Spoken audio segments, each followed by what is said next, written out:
Ram Ram sir, आप सबका स्वागत है वापसी दबकर शो विद आरजे में। आज हमारे साथ प्रिंस मनविंदर सिंह गोयल। कैसे सर आप? क्या थैंक यू। अच्छा लग रहा है आपसे बात करके। सर मतलब अभी तक की आपकी जर्नी कैसी रही लाइफ की? मेरी जर्नी तो काफ़ी उतार चढ़ाव आए हैं मेरी लाइफ में, क्योंकि एक राजवी परिवार में जन्म लेना भी आसान बात नहीं है।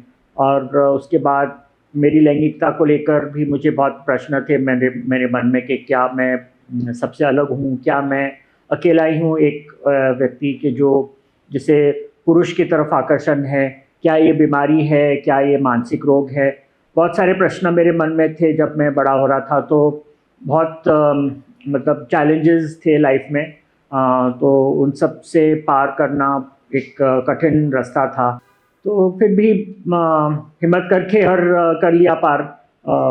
और अभी मैं ये स्थिति में पहुंचा हूँ कि अब मुझे तसल्ली है कि मैं खुश हूँ और मैं अपना कार्य जो मैं कर रहा हूँ उससे मुझे संतोष मिलता है। सर एज अ प्रिंस मतलब आपका एक डेली रूटीन होगा लाइफ का, कि मतलब लोग जानना चाहते हैं कि प्रिंस की लाइफ कैसी होती है। हाँ, आपकी रूटीन होगा, आपकी लाइफस्टाइल होगी। देखिए अभी क्या है, ये डेमोक्रेटिक रिपब्लिक है, तो अभी पहले जैसा समय नहीं है। जैसे पहले हमारे पूर्वज जो हम राज करते थे वैसा नहीं है। लेकिन फिर भी हमको टाइटल भी यूज़ करने का अधिकार नहीं है। लेकिन उसके बावजूद भी we are still the custodians of this rich cultural heritage जो हमारे जो एंसेस्टर छोड़ के गए हैं हमारे लिए। मेरी जो डायनेस्टी है, मेरा जो वंश है, वो ऑलमोस्ट 700 साल पुराना है। 1340 में उसकी स्थापना हुई थी और उसके बाद से मैं 39th डायरेक्ट डिसेंडेंट हूँ। तो आप सोच सकते हैं कि 700 साल पुराना इतिहास, एक वंश, और कितने कल्चर्स उसमें आए होंगे, कितने लोग उसमें जुड़े होंगे। तो ये पूरी को उसको जो रिस्पॉन्सिबिलिटी है उसको निभाना, उसको आगे लेके जाना बहुत बड़ी जवाबदारी है। तो अभी हमारा जो हमारा रूटीन है वो रॉयल ड्यूटीज़ को लेकर, हमारे सेरेमोनियल ड्यूटीज़ अभी भी हैं। हम हमारे जो हमारा 400 साल पुराना मंदिर है उसमें अभी भी हम लोग एक्टिव रोल अदा करते हैं। और हम हमारे गाँव, हमारे लोगों के लिए हम एम्बेसडर्स बन जाते हैं। कुछ भी आज तकलीफ होती है, लोग पॉलिटिशियंस के पास नहीं जाते हैं, उनको ट्रस्ट नहीं करते हैं, वो हमें ट्रस्ट करते हैं, हमारे पास में आते हैं उनकी तकलीफ़ें लेकर। फिर हम उसका रास्ता निकालते हैं सरकार से बात करके या जैसे भी करके। तो हम बस यही हमारी रूटीन रहती है। हाँ, बहुत सारे डिस्प्यूट्स भी मेरे पास में आते हैं। एक हस्बैंड वाइफ झगड़ते हैं तो मेरे पास में आएंगे। एक फादर और सन अगर झगड़ा करेंगे वो भी मेरे पास आएंगे, भाई भाई झगड़ा करेंगे, क्योंकि वो लोग को भी जुडिशरी पे भरोसा नहीं है। वो लोग हमारे पास आते हैं और हम फिर उनका उनके मतलब समाधान करके देते हैं। सर बहुत बड़ी बात है कि आज के टाइम में मतलब कोई कितना किसी को मान रहा है कि कोई भी सजेशन के लिए, अपनी लाइफ के सजेशन के लिए वो आपके पास आ रहा है। हाँ, तो आपकी सुन भी रहा है। नहीं, क्योंकि क्या है ना, मेरे पूर्वज ने इतना काम किया है ना, वो रियासत के लिए स्कूल्स, कॉलेजेस, हॉस्पिटल्स, पार्क्स वगैरह बहुत डेवलपमेंट किया है। अभी तो जो लोग उनको जो मिला है वो ही नहीं संभाल सकते हैं जो नया तो बनाने की बात। इसलिए वो रिस्पेक्ट बहुत है राजवी परिवार के लिए। आज भी बहुत रिस्पेक्ट है लोगों को, हमको मतलब ऑलमोस्ट जैसे भगवान के जैसे वो लोग मानते हैं। They give us so much of respect. इसलिए करके हम लोग भी, हमारा भी फर्ज बनता है कि हम उनको, उनकी जो अपेक्षाएं हैं, उनकी जो आशाएं हैं, उनको हम पूरा कर सकें। Sir as a prince of Rajpipla आपने मतलब कब डिसाइड किया कि मतलब कि मैं ये चीज़ आप लोगों को बताता हूँ? तो ऐसा था ना कि मैं आपको एक बहुत इंटरेस्टिंग चीज़ बताना चाहता हूँ कि इंडिया में भले ही इतना होमोफोबिया है, इतना लोगों को समलैंगिकता की तरफ नफरत है, इतना लोगों को हमारे से डर है, फिर भी हमारा देश एक बहुत यूनिक देश है जहाँ पे होमोसोशल कल्चर, जिसको मैं कहता हूँ, वो बहुत एक्सेप्टेड है। वो अभी होमोसोशल कल्चर क्या है कि आप प्राइवेट में और पब्लिक में पुरुष पुरुष, स्त्री स्त्री को हमेशा साथ में देखेंगे, एक दूसरे से चिपके हुए, हाथ में हाथ दागे हुए, हाथ पकड़े हुए एक दूसरे के साथ में, वो सब एक्सेप्टेड है। लेकिन अगर पुरुष और स्त्री अगर वही हरकत अगर पब्लिक में करेंगे ना, तो वो एक्सेप्टेड नहीं है। वो हमारा कल्चर है। अगर आप एक मकान अगर आपको किराए पे लेना है, तो आप अगर 2 पुरुष होंगे तो आपको मिल जाएगा, 2 स्त्री आपको मिल जाएगा। अगर आप पुरुष और स्त्री है तो आप होटल में अगर कमरा बुक करना चाहेंगे नहीं मिलेगा, अगर फ्लैट किराए पे देना चाहेंगे नहीं मिलेगा। तो मैं वो कल्चर में से बड़ा हुआ। हमारे खुद के महल को देख लो, मैं जो पैलेस में बड़ा हुआ हूँ, उस पैलेस में मेल सेक्शन अलग है, फीमेल सेक्शन अलग है। मेल सेक्शन में सिर्फ पुरुष अलाउड है, फीमेल सेक्शन में सिर्फ फीमेल अलाउड है। मैं जब बड़ा हो रहा था तो मेरे माँ बाप मुझे हमेशा कहते थे कि अगर तुम्हारी गर्लफ्रेंड है और उसके घर जाना है तो उसकी माँ घर में होनी चाहिए, तो जा सकते हो, नहीं तो नहीं जा सकते। और अगर बॉयफ्रेंड है तो बेडरूम में आ जाए, कोई प्रश्न नहीं पूछेगा। तो ये होमोसोशल कल्चर हमारे देश में बहुत यूनिक है, जो बाकी के देशों में नहीं है। मेरे काफ़ी फॉरेन के मित्र आते हैं इंडिया में, वो बोलते हैं आपके देश में तो इतने गेज हैं, इतने लेस्बियंस हैं, आपके देश को आप लोगों से क्यों प्रॉब्लम है? तो मुझे उनको समझाना पड़ता है कि नहीं, नॉट नेसेसरी कि वो गे है या लेस्बियन है, वो लोग स्ट्रेट फ्रेंड्स हैं, लेकिन हमारे देश में कल्चर एक्सेप्टेड है। तो मैं जब ये देखता था तो मैं सोचता था कि क्यों हमारे साथ में ऐसा अन्याय हो रहा है, कि जब ये सब चीज़ हो रहा है और हमारे तो संस्कृति में समलैंगिकता के बारे में खुलकर बात हुई है। हमारा जो कामसूत्र है, वो दुनिया का सबसे पुराना सेक्स एनसाइक्लोपीडिया है, जो आज से 2500 साल पहले लिखा हुआ है। उसमें एक पूरा चैप्टर है होमोसेक्सुअलिटी को लेकर, लेस्बियनिज्म को लेकर, ट्रांसजेंडरिज्म को लेकर। हमारे इतने हजारों साल पुराने मंदिर है, जैसे खजुराहो है, एक नॉन मंदिर है, और भी बहुत सारे हैं, जिसमें होमो एरोटिक स्टैचूज और स्कल्पचर्स खुलेआम दर्शाई गई है। तो फिर हमारे लोगों को हमारे साथ क्यों प्रॉब्लम है? तो ये सोचकर, ये हिपोक्रेसी जो हमारे देश में है कि सच्चाई को एक्सेप्ट नहीं करना चाहते हमारे लोग, उसको तोड़ने के लिए, वो चुप्पी तोड़ने के लिए मैंने ये कदम उठाया। मैंने कहा कि किसी न किसी को तो बोलना पड़ेगा, हम हाथ पे हाथ धरे बैठेंगे तो कुछ नहीं होने वाला। तो सर वो दिन सबके लिए बहुत स्पेशल होगा ना, कि आपने हिम्मत करके अगर सबके सामने जब बोला होगा, अनाउंस। जी हाँ, स्पेशल तो था क्योंकि उसमें बहुत बड़ा धड़ाका हो गया। न्यूज़पेपर में जब आया, फ्रंट पेज हेडलाइंस में, मुझे याद उस टाइम पे कांग्रेस गवर्नमेंट थी, तो बेचारे मनमोहन सिंह और सोनिया गांधी को तो कुछ भी नहीं उनको मिला न्यूज़ में। मेरा ही पूरे पेपर में मैं ही छाया हुआ था, उन लोगों को बेचारों को कोने में डाल दिया। तो बहुत बड़ा न्यूज़ हो गया था, हेडलाइन न्यूज़ था, फ्रंट पेज न्यूज़ था, पूरे भारत में फैल गया। भारत में नहीं बल्कि दुनिया भर में न्यूज़ चला गया, through television, through digital media. तो क्योंकि क्या है ना कि सच्ची बात होती है ना, लोगों को कड़वी लगती है, तो सच बोलने वाले बहुत कम लोग हैं। मैंने कहा कुछ भी हो जाए मैं तो सच बोलूँगा, और चाहे मेरे खिलाफ जो भी एक्शन लिया जाए, कुछ भी हो करेंगे, मैं उसको फेस कर दूँगा। सर फैमिली रिएक्शन क्या था जब आपने अनाउंस किया? फ्रेंड्स होंगे आपके, जी, उनके रिएक्शन आए होंगे? फ्रेंड्स ने, आपको ताजुब होगा जान के, मेरे बहुत सारे एलजीबीटी के फ्रेंड्स थे जो गे है, लेस्बियन है, उन लोगों ने मुझे ब्लॉक कर दिया। हाँ सच में। क्यों? क्योंकि उनको डर था कि अभी मैं आउट हुआ हूँ और उनके माँ बाप जानते थे कि ये उसका फ्रेंड है, तो उन लोग को भी शक करने लगेंगे ना, वो लोग भी आउट हो जाएंगे, अरे तुम तो उसके फ्रेंड हो तो तुम भी शायद ऐसे हो गए। हाँ ना, तो मैंने कहा ठीक है, अभी कर लिया तो कर लिया, मैं क्या कर सकता हूँ। तो वो हुआ, मेरे गांव के लोग, मैंने जैसे आपको बोला कि इतनी रिस्पेक्ट हमारे सिटी में हम लोग को मिलती है हमारे लोगों से, वही सब लोग ने इकट्ठा होके मेरे पुतले जलाए।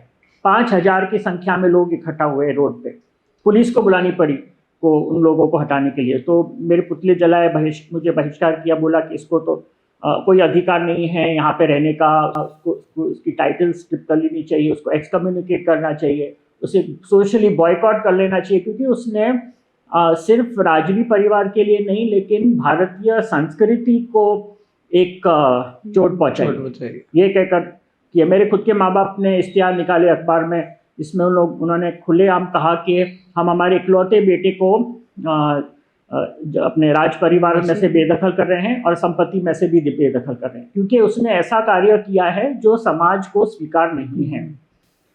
तो ये इसका परिणाम आया।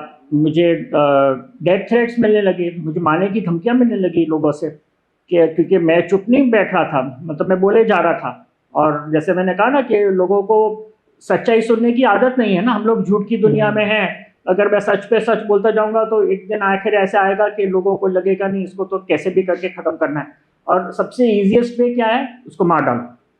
तो मेरी धमकियां मिलने लगी। मैंने कहा कोई बात नहीं, मार डालेंगे तो मार डालेंगे, क्या फ़र्क पड़ेगा उससे, मेरे बंद होने से सच्चाई तो बंद नहीं होने वाली ना। आप सच्चाई को तो कैसे बंद कर सकते हो, तो और भी ज़्यादा उभर के आएगी।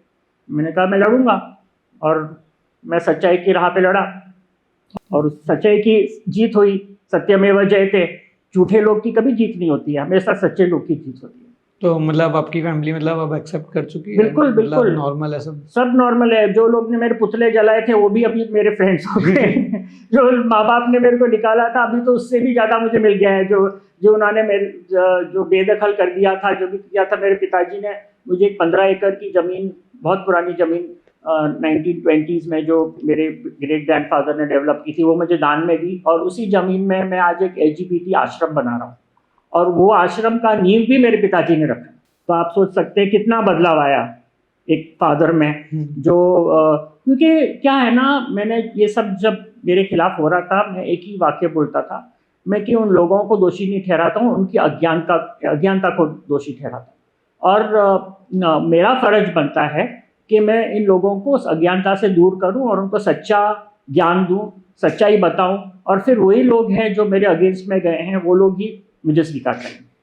सर बेसिकली 6 सितंबर 2018 को 377 मतलब इंडिया में हो गया था लागू जी। तो उस दिन मतलब आपके लिए वो दिन कैसा था? देखिए, सबसे पहले तो मैं बताना चाहूँगा कि ये जो 377 कलम है इंडियन पिनल कोड की, वो भारत का कायदा था ही नहीं। अगर भारत का कायदा होता तो ये कायदा होता भी नहीं, क्योंकि जैसे मैंने बोला ना, भारत ऐसा देश है कि जहाँ पे समलैंगिकता को सेलिब्रेट किया जाता था, कामसूत्र के जरिए, खजुराहो के जरिए। ये ब्रिटिशरों का एक लागू किया गया कायदा था। जब क्वीन विक्टोरिया हमारे पे राज कर रही थी, तब उसने वो कायदा ये लेके आई थी लोगों के खिलाफ, क्योंकि उस वक्त भारत अंग्रेज़ों के खिलाफ रिवोल्ट करना शुरू किया था, तो उनको दबाने के लिए ये कायदा लाए गए। तो सबसे पहले तो मुझे ताज्जुब हो रहा है कि भारत 15 अगस्त 1947 में आज़ाद हुआ, तो ये कायदा क्यों हम लोगों ने कंटिन्यू किया? जब हम लोग ने ब्रिटिशरों को तो निकाल दिया यहाँ से, तो ब्रिटिशर के बनाए हुए कायदों को हमने क्यों कंटिन्यू किया? ये मेरा पहला सवाल है भारत के लोगों को, भारत के वासियों को। तो इसलिए ज़रूरत पड़ी कि ये कायदा हमको रद्द करना चाहिए, क्योंकि इसका कोई मायना नहीं रखता। अभी ब्रिटिशर ही जब हमारे पर राज नहीं कर रहे हैं, ब्रिटिश में, उनके देश में खुद में समलैंगिकता को मान्यता मिल गई है, तो फिर भारत में क्यों हम ऐसे कायदे को लेकर बैठे हैं जो हमारे भारत के संविधान के विरुद्ध में जा रहा है? भारत के संविधान में जो फंडामेंटल राइट्स हैं, जो हर एक भारत के नागरिक को दिए गए हैं, उसमें 4 हक है: right to equality, right to privacy, right to live with dignity and respect, and right not to be discriminated. ये चारों जो हक है, उसका उल्लंघन ये कायदा कर रहा था। तो हम उस बेसिस पे लड़े। 20 साल लगे हमको लड़ते हुए, हाई कोर्ट से सुप्रीम कोर्ट में भी हार गए थे। फिर दोबारा से हम लोग ने पिटीशन दाखिल की, और आखिर में 6 सितंबर 2018 को ये सुप्रीम कोर्ट ने यूनानिमसली कहा, 5 जजेस का बेंच था, उन्होंने पूरा, सबने मिलकर कहा नहीं, ये कायदा गलत है, ये कायदा लागू नहीं होना चाहिए, ये रद्द होना चाहिए, ये अमेंड होना चाहिए। और उस दिन हमारे लिए एक बहुत ही ऐतिहासिक दिन था, पूरे इंडिया के लिए नहीं, पूरे वर्ल्ड के लिए, कि जहाँ पे भारत के नागरिक को सच्चे मायने में आज़ादी मिली है। हम लोग आज़ाद नहीं हुए थे 1947 में, हमको आज़ादी 6 सितंबर 2018 को मिली है। इसलिए हमारा स्वतंत्रता दिवस हम 6 सितंबर 2018 को से मनाते हैं। आप लोगों को मिली थी 15 अगस्त को, हम लोगों से छीनी गई थी आज़ादी। तो हमारे लिए बहुत बड़ा दिन था, हमारे लिए स्वतंत्रता दिवस था, हमारे लिए एक फ्रीडम था कि हमें अभी अन्याय नहीं होगा, हमारे साथ भेदभाव नहीं होगा, और हम पूरी आज़ादी से हमारा लाइफ एक भारत के नागरिक के नाते हम जी सकते हैं। तो अभी कोई आपके अपकमिंग प्लान LGBTQ को लेके? प्लान बहुत है। अभी हमने एक सुप्रीम कोर्ट में एक पिटिशन फाइल किया है सेम सेक्स मैरिज इक्वालिटी को लेकर, क्योंकि भारत में अभी भी 2 पुरुष या 2 स्त्री शादी नहीं कर सकते। उसके लिए भी कोई कायदा नहीं है जो जिससे करके वो अपना एक जीवन साथी ढूंढ के, और हमको प्रेम करने का भी अधिकार नहीं। आप देखो, अभी हर एक नागरिक को प्रेम करने का तो अधिकार होना चाहिए ना। हमको प्रेम भी नहीं कर सकते। अगर हम प्रेम करते हैं तो हम उसके साथ रह नहीं सकते, हम एक वैवाहिक जीवन में नहीं रह सकते, हम बैंक अकाउंट नहीं खोल सकते, हम जॉइंट प्रॉपर्टीज नहीं ले सकते। बल उल्टा ही, अगर एक की मृत्यु हो जाए तो हमको उसके डेड बॉडी के ऊपर भी अधिकार नहीं है। ये क्यों होना चाहिए ना? क्योंकि अभी हमारा संविधान हमको सब नागरिक को इक्वल राइट्स दे रहा है, तो हम कोई ज़्यादा तो नहीं मांग रहे हैं। हम तो जो बाकी के नागरिक जैसे जी रहे हैं, हमको उसी तरह से जीने का हमको हक चाहिए। तो उसके लिए लड़ाई हमारी चल रही है। अभी सुप्रीम कोर्ट में उसके हियरिंग्स चालू है। हम पहली बार हार गए थे, पर अभी वापस सुप्रीम कोर्ट ने वो केस रीओपन किया है और अभी वो केस अभी चल रहा है। और मुझे लगता है कि जैसे हमको 2018 में जो न्याय मिला था, उसी तरह से अभी भी सुप्रीम कोर्ट हमें न्याय देगी। सर बेसिकली मतलब होता है ना, रूरल और अर्बन से अलग अलग लोग आते हैं, उनके सबके अलग अलग सोच भी है, पर्सपेक्टिव्स हैं उनके, तो आप अलग अलग लोगों से भी मिलते होगे, तो उनके लिए आप क्या कहोगे? मतलब कि सबकी सोच तो एक जैसी नहीं हो सकती। मैं हर एक इंसान को यही कहूँगा कि आप किसी भी व्यक्ति को उसके आपने जो सुना है, आपने जो देखा, उसके आधार पे जज ना करें, उसके अंदर उतरें। और मैं सिर्फ समलैंगिक के लिए नहीं कह रहा हूँ, मैं हर एक व्यक्ति के कह रहा हूँ। हमको हर एक व्यक्ति के साथ में कुछ ना कुछ वो है मिसकंसेप्शन होता है, तो हर एक व्यक्ति के अंदर आप जाके गुजरेंगे, देखेंगे उसकी क्या पीड़ा है, तब आप उसकी पीड़ा समझ सकेंगे। अगर आप एक दिव्यांग व्यक्ति को देखेंगे जिसकी आंखें नहीं है, तो आप वो अनुभव नहीं कर सकेंगे जब तक कि आप अपने खुद की आंख के ऊपर पट्टी बांधेंगे। तब आपको एहसास होगा कि दिव्यांग व्यक्ति क्या होता है, ब्लाइंड व्यक्ति क्या होता है। उसी तरह से हमारे अंदर भी क्या गुजर रही है, हमारे अंदर क्या हमको चुनौतियों का सामना करना पड़ता है। आप जब तक कि हमारे अंदर नहीं जाएंगे और अनुभव नहीं करेंगे, तब तक आपको मालूम नहीं पड़ेगा कि हमारी लाइफ क्या है। तो ये इसलिए हर एक व्यक्ति को नज़रिया बदलने की ज़रूरत है, ताकि वो हमें समझें और हमें स्वीकारें। और हमें तो बस एक ही चीज़ चाहिए, और वो है प्रेम। हमें ना कोई वो चाहिए, एडिशनल कुछ बेनिफिट्स चाहिए गवर्नमेंट से, हमको कोई वो अपना क्या बोलते हैं स्कीम नहीं चाहिए कि जो हम सिर्फ एक भारत के नागरिक की तरह ही जीना चाहते हैं। जैसे दूसरे भारत के नागरिक जी रहे हैं, वैसे हम भी जीना चाहते हैं, लेकिन हमें हमारे साथ भेदभाव ना हो और हमें इक्वल नज़र से लोग देखें, ना कि हमारे साथ में भेदभाव करें। सर जैसे आप, मतलब मैंने अभी प्रोफाइल चेक करी थी, तो आप करडेशियन शो से वापस आए थे, तो बहुत सारे चेंजेस हुए थे आपकी लाइफ में, उसमें आर्टिकल्स भी हैं कि लोग उससे पहले आपको अलग तरीके से देख रहे थे और आपके आने के बाद अलग देख रहे थे, तो वो क्या कहानी थी, स्टोरी पूरी? हाँ, तो 2017 में मुझे एक इनविटेशन मिला एक शो करने के लिए, keeping up with the Kardashians. तो उस शो में मैंने भाग लिया, जिसमें किम कार्डाशियन ने मुझे उसके घर पे बुलाया था खाने के लिए, और उसके साथ में उसकी बहनें भी थी, कैंडल, क्लोई और कॉर्टनी।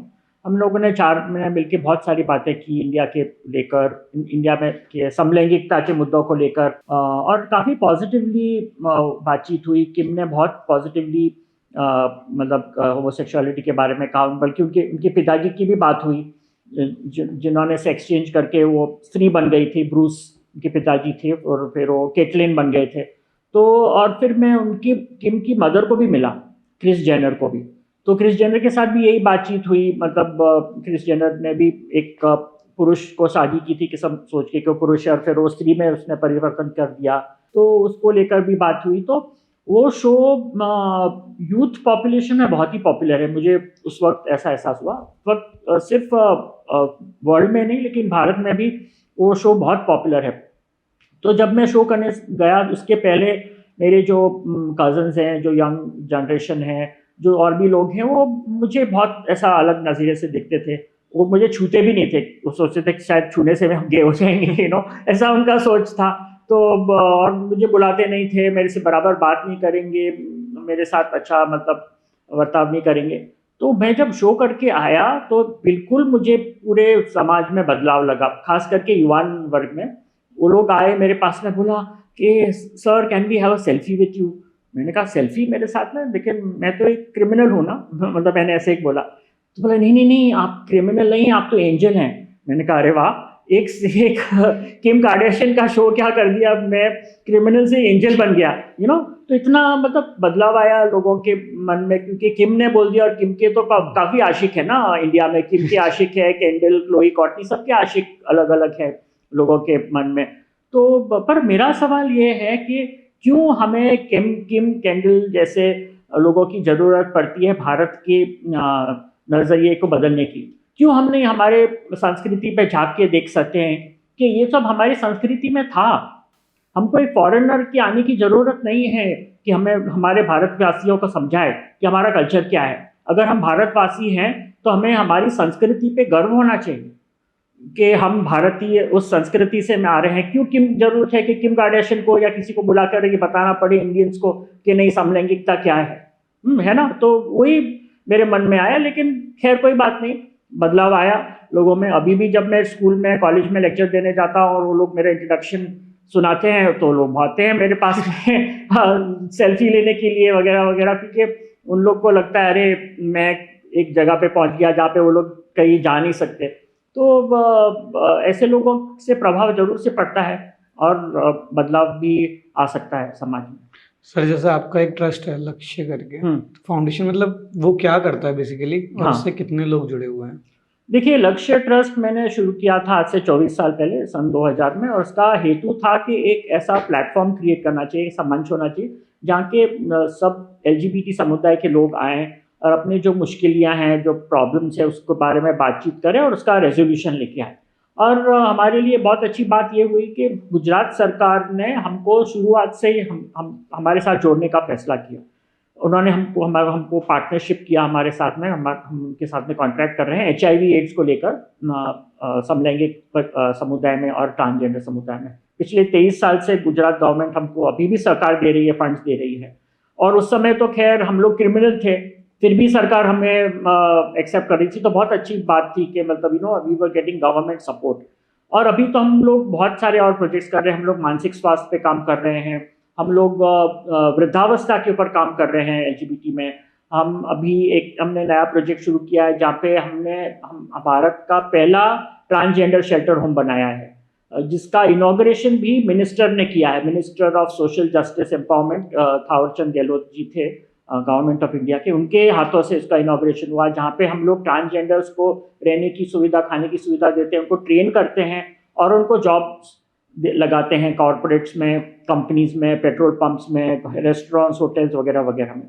तो ये सब हम काम कर रहे हैं और मेरे पास अच्छी खासी टीम है जो मतलब ज़्यादातर जो हमारे साथ काम करते हैं सारे LGBT कम्युनिटी से हैं।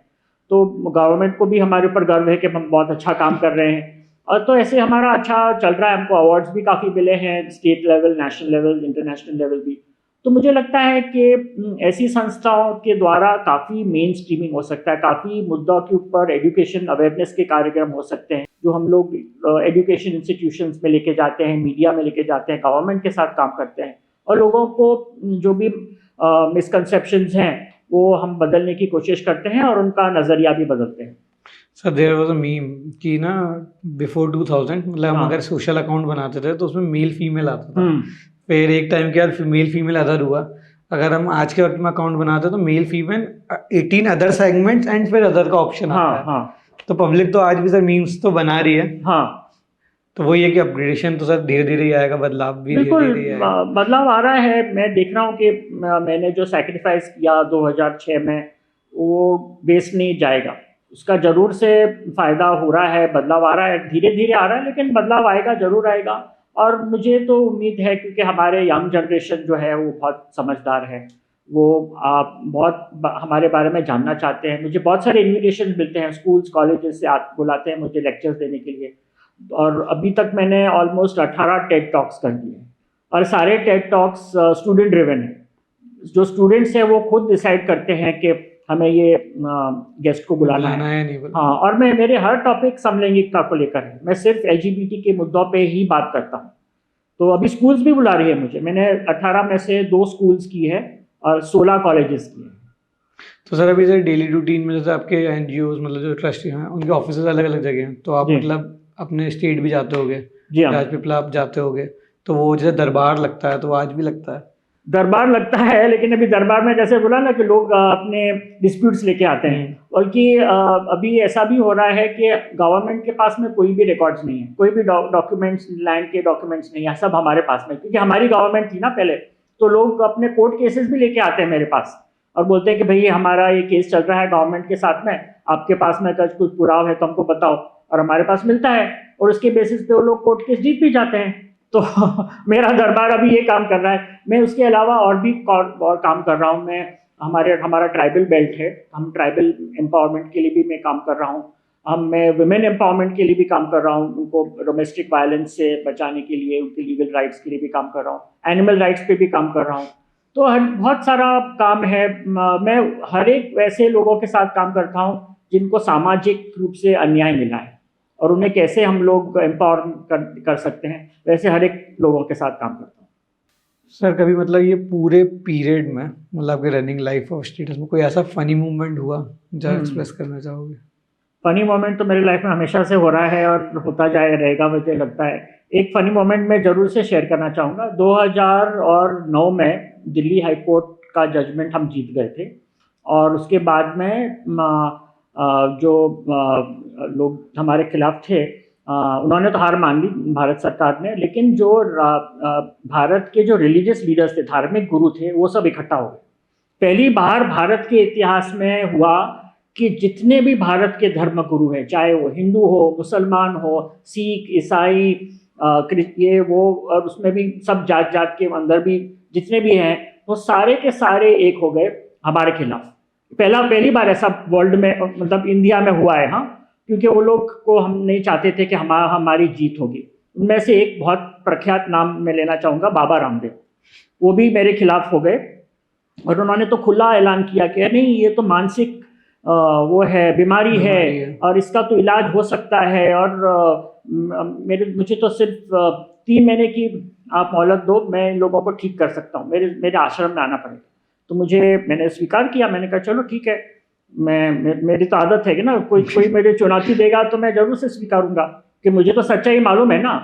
तो हम लोग को बुलाया टीवी चैनल पे और फिर उसमें उन्होंने यही बात बोली कि आप तो आ जाओ मेरे आश्रम में, मैं आपको ठीक कर दूंगा 3 महीने में। फिर आया कमर्शियल ब्रेक, जो सबसे मज़ेदार पीरियड होता है। मैं बाबा के पास गया। मैंने, बाबा आपने तो योग के लिए बहुत किया है, मैं आपका बहुत बड़ा फ़ैन हूँ कि आपने आज योग का इतना प्रचार किया है भारत में, बहुत अच्छी बात है। लेकिन ये आपकी जो चैलेंज है उसमें मेरी कंडीशन है।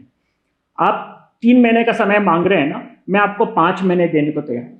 मैं मेरे संस्था वालों को बोल दूंगा कि मुझे आप 5 महीने छुट्टी दे दो, मैं हरिद्वार जा रहा हूँ बाबा के यहाँ पे, और वो मुझे क्योर करने वाले हैं, वो मुझे स्ट्रेट बनाने वाले हैं। तो और मेरी माता और लोगों की भी माताएं बहुत खुश होगी। मैं और भी मेरे फ्रेंड्स को ले आऊँगा, तो लोगों को भी आप ठीक कर देना योगा से। लेकिन अगर आपने 5 महीने में मुझे ठीक नहीं गे से स्ट्रेट नहीं बनाया, तो आप मेरे महल पे आ जाओ, मैं आपको 3 घंटे में गे बना दूंगा। क्या आपको मंजूर है? बाबा ने अभी तक चैलेंज मंजूर नहीं किया। मैं अभी भी राह देख रहा हूँ कि वो कब आएंगे मेरे यहाँ पे पैलेस में जो अपना चैलेंज एक्सेप्ट करने के लिए। वहां भी नहीं गए ना? नहीं, उन्होंने चैलेंज एक्सेप्ट ही नहीं किया ना। देखो क्यों नहीं किया, क्योंकि वो भले ही इतने बड़े योग गुरु है वगैरह है, लेकिन वो भी हिपोक्रेट है। मैं सच्चाई के राह पे चलने वाला हूँ, और सच्चाई, मैंने जैसे बोला, सच्चाई की जीत होती है, झूठ बोलने वाले की जीत नहीं होती है। ये मानसिक बीमारी नहीं है। इंडियन साइकेट्रिक एसोसिएशन, जो एक भारत का बनाया गया एक एसोसिएशन है मनोवैज्ञानिकों का, उन्होंने ये वैज्ञानिक रूप से प्रूव किया है कि समलैंगिकता मानसिक बीमारी नहीं है। तो बाबा कौन होता है बोलने वाला कि ये बीमारी है ना? तो मैंने बोला कि आप आ जाओ। वो पहले आने भी वाले थे, उनका कुछ सत्संग का कार्यक्रम था। उन्होंने जब सुना कि मैं वहाँ पे हूँ, उन्होंने प्रोग्राम कैंसिल कर दिया। तो यही बात है ना कि सच्चाई को अगर स्वीकारना सीखो। सबसे पहले तो मैं ये बात बताना चाहूँगा सब लोगों को, चाहे बाबा रामदेव हो, जो भी हो, सच्चाई को स्वीकारो। आप सच्चाई को अगर नहीं स्वीकारेंगे तो आपका जो जीवन है वो बेसलेस है, आप कुछ भी नहीं कर सकेंगे। सर हमारे साइड पे ना जैसे भगवत गीता रख रखी है मैंने जी। जैसे हम भारतीय हैं, मैं श्री कृष्ण में मानता हूँ, और आज जैसे प्रेम क्या कह रहे हो, तो श्री कृष्ण तो सबसे बड़े प्रेम के वो हैं। जी जी। तो हमारा एक छोटा सा मतलब गेम है कि इसमें से आपको कोई भी 2 चिट्स निकालनी है। अच्छा। और उन 2 चीट्स को निकाल के, जैसे भारतीय संस्था में होता है कि मैं जो बोलूंगा सच कहूंगा, सच कैसे बनूंगा। अच्छा वैसा। हाँ ठीक है। तो मुझे मेरा पिंक, मेरे 2 कलर इसमें फेवरेट है। एक मेरा पिंक कलर फेवरेट है और एक मेरा, मैं ग्रीन हाउस में था स्कूल में, तो ये भी मेरा फेवरेट है। अभी मुझे क्या करना है, इसको खोलना है। हाँ, मैं भी ग्रीन हाउस में था, कैप्टन था स्कूल। तो ये पहले वाला जो पिंक है उसमें आया है लिखा हुआ स्ट्रेंथ। सर हाँ, मतलब आपको ऐसी कौन सी स्ट्रेंथ मिलती है कि जो आप इतना मतलब लड़ लेते हो, ओवरऑल चले जाते हो? मतलब होता है ना कि हर इंसान के पीछे एक स्ट्रेंथ होती है, हाँ होती है। तो मेरे सबसे बड़े जो जिससे मुझे प्रेरणा मिलती है वो है गांधी जी। मैंने गांधी जी की आत्मकथा पढ़ी है और उसमें मैंने पढ़ा है कि सच्चाई और अहिंसा के आधार पे आज उन्होंने भारत को आज़ाद कराया और हमको ब्रिटिशरों से हमको छुटकारा दिया। तो मैंने कहा अगर वो सच्चाई के आधार पे और अहिंसा के आधार पे ये कर सकते हैं, तो मैं मेरे जो भाई बहन हैं समलैंगिक समुदाय में से, LGBT समुदाय में से, उनको क्यों नहीं आज़ाद कर सकता सच्चाई के बेसिस पे। तो वहाँ उनसे मुझे बहुत स्ट्रेंथ मिली है, ऐसा मैं कह सकता हूँ।